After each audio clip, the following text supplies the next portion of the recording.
intermittent fasting. It's extremely trendy. It's online everywhere. It pops up in my feed all the time. What's your take on this? And what's your opinion on intermittent fasting? Well, it's certainly not going to hurt, Yeah. right? Because if I tell myself I can only eat during an 8 hour window through the day, and I'm not going to eat any calories any other time, and I pay attention to hunger, because that's another important thing. You talked about what kind of things are making us as a society more likely to have obesity. One of the things is our distracted eating.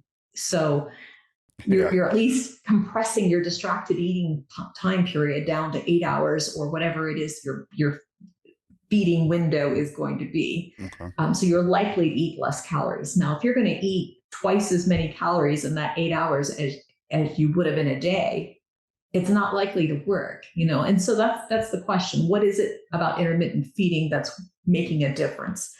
Some theorize it has to do with the circadian rhythm and the hormones that are released throughout the circadian rhythm, and providing nutrients at certain periods or windows in there will make a difference.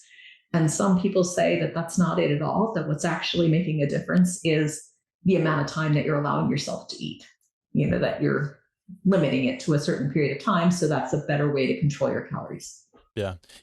I'm a big fan of intermittent fasting. And the times that I've used it, there's a couple of things that I really like about it.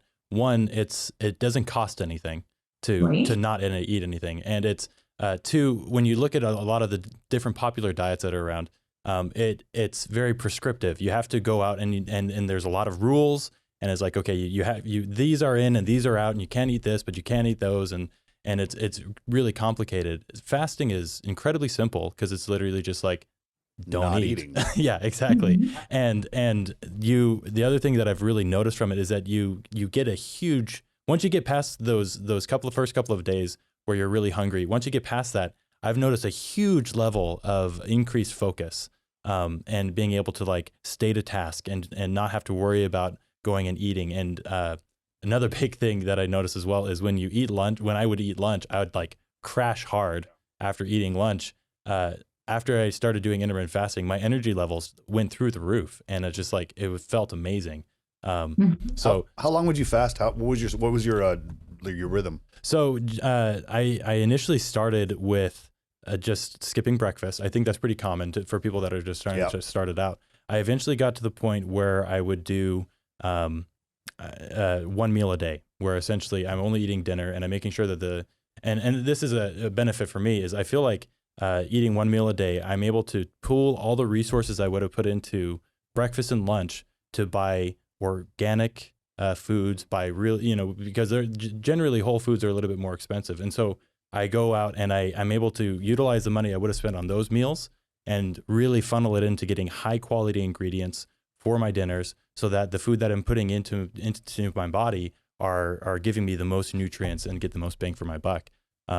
So it's, and then eventually at one point, just to see what I could do, I did do an extended fast. And this is actually an important disclaimer for our entire podcast. None of this is medical advice, right? And we're not prescribing anything. Go and talk to your doctor before you do anything like this. But at one point in time, I did an extended fast for 5 days. So I didn't eat anything for 5 days. I did drink a little bit of bone broth. I made sure that I had enough salt and other minerals to keep me going. But after those 5 days, at the end of that, I didn't really experience any hunger, and I just had a very high level of focus.